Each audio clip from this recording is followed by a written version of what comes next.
Hello, hello. This is Michelle Stimpson, author of Mama Bee, A Time to Embrace, which is the 10th book in the best-selling award-winning Mama Bee series by myself. I tell you, this character has 10 books into it. Like, if people keep saying write more, write more, write more, that's a sign that people love this woman. I think they love her more than they love me sometimes, but that's okay. Um, in this book, Mama B finds out that she has inherited some money from her father's side of the family. This book came out in February of 2023, not 2018. Just an old family cruise shirt, y'all.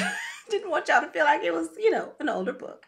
But Mama B is a seasoned older character who is remarried. She is in her 80s and she remarried a man who was in his 70s because her husband passed away when she was in her, not because her husband passed away, I'm just saying.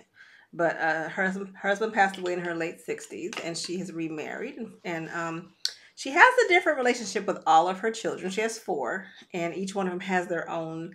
In the other books you've seen, you will see how they all kind of interact with Mama B. And so I'm going to read a little excerpt of her. She's found out that she's got some money from her dad's side of the family, and she's going to go to Gary, Indiana, from her little small Texas community to Gary, Indiana, to find out what's going on with this whole situation, and to meet family that she's never known in her whole life. So she called her oldest daughter, Deborah Kay, and gave her the scoop. And Deborah's like, I don't know, Mama, just take the money and run. And now she's going to call her son, whom they call son, to let him know. And then she'll call her other daughter and her last son. So you kind of can get a feel for the family dynamics. It's a Southern family story of restoration. It's a story of,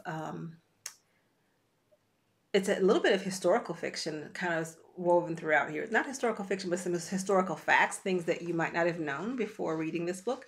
So let me just jump into chapter 2 a little bit, and we'll just hear what happens when Mama B calls them all to let them know, or at least calls 3 of them to let them know what's going on. Next on my list to contact were Son and Cassandra. I figured I better call Son next because he gets all in his feelings if he's the last to know something. And if you know anything about Son, you know he sounded just like Frank. There is no need for you to travel that far. How much money are we talking about anyway? And why didn't he contact you when he was still alive? How many people are you splitting this money with? I do not know the answers to all these questions. When I know, I will be sure to inform you, sir. He seemed a little less irritated when I told him that Frank was definitely going with me. Call me for backup if you need to. It's crazy up there in Gary, Mama. Dangerous. A lot of crime takes place in the north. Cold, hard streets.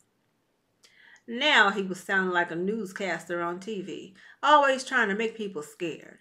On top of that, I was willing to bet Son ain't bit more set foot in Gary, Indiana than a man on Mars.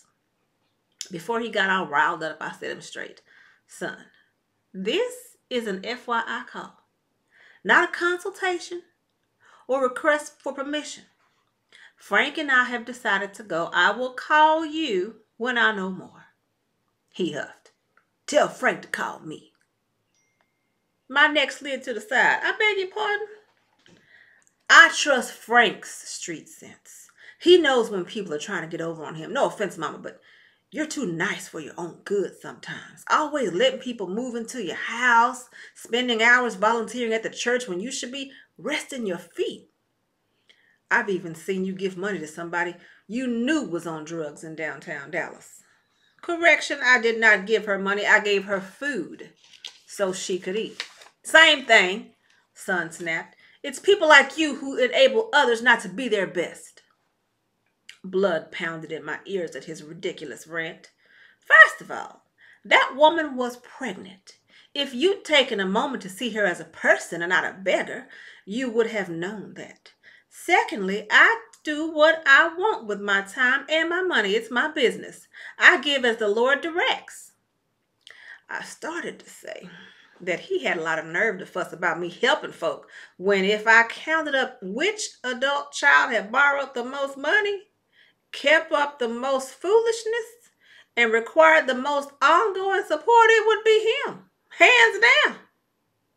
I was itching to say that last part, but the Holy Spirit stopped me. Some folk can't handle the whole truth all at once. You got to cut it up in tiny pieces so their sensitive systems can digest it. Son took a deep breath. Mama, all I'm saying is be careful. Then say that. Not all the extra. Okay? Okay. I love you, son. I love you too, Mama. I'll keep you posted. Bye. Now that my daughter Cassandra and I had turned over a new leaf and were trying to repair our broken relationship due to her bad memories from her childhood that I still kind of disagree with, but that's a whole nother story. Anyhow, I knew it was important for me to include Cassandra in the broadcast. This is so great. I hope you all have a really, really good time getting to know one another.